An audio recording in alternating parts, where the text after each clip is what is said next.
Why do we fear death? It is not that we fear death itself, so much as that we fear the thought of death. Hence, it is as foolish to fear death as to fear old age, for death follows old age, precisely as old age follows youth. One who does not wish to die cannot have wished to live, for life is granted to us with the reservation that we shall die, and to this end our path leads. Stoicism teaches us that death is inevitable, and that being the case, we must live our life, for the true meaning of life is that it ends, so that we may learn to truly live life.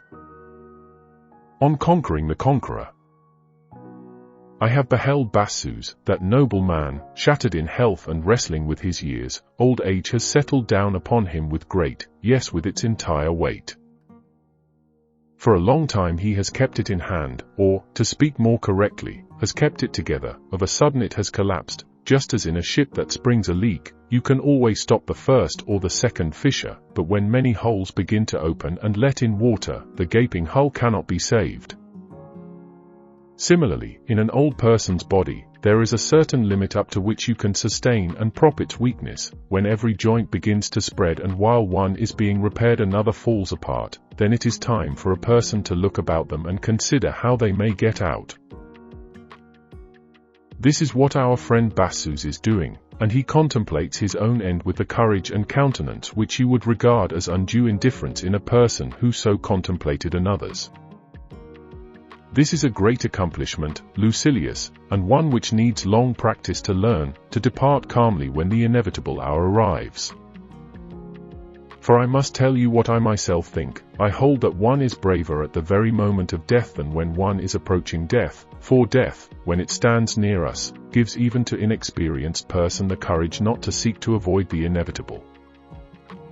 Bassus may be included among these people, and he had no wish to deceive us. He says that it is as foolish to fear death as to fear old age, for death follows old age precisely as old age follows youth. One who does not wish to die cannot have wished to live, for life is granted to us with the reservation that we shall die. To this end our path leads. Death has its fixed rule, equitable and unavoidable. Who can complain when one is governed by terms which include everyone? The chief part of equity, however, is equality. In accord with the counsels of Epicurus, I hope, first of all, that there is no pain at the moment when a person breathes their last, but if there is, one will find an element of comfort in its very shortness. For no great pain lasts long, and at all events, a person will find relief at the very time when soul and body are being torn asunder, even though the process be accompanied by excruciating pain, in the thought that after this pain is over, one can feel no more pain.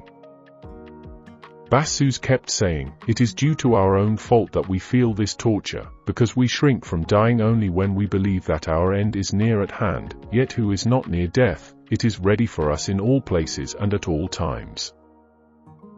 Let us consider, he went on to say, when some agency of death seems imminent, how much nearer are other varieties of dying which are not feared by us, and if we are willing to examine critically the various causes of our fear, we shall find that some exist, and others only seem to be. For death itself is always the same distance from us, wherefore, if it is to be feared at all, it is to be feared always, for what season of our life is exempt from death? Do you however always think on death, in order that you may never fear it? We do not fear death, we fear the thought of death. Farewell, Seneca, Stoic Taoist.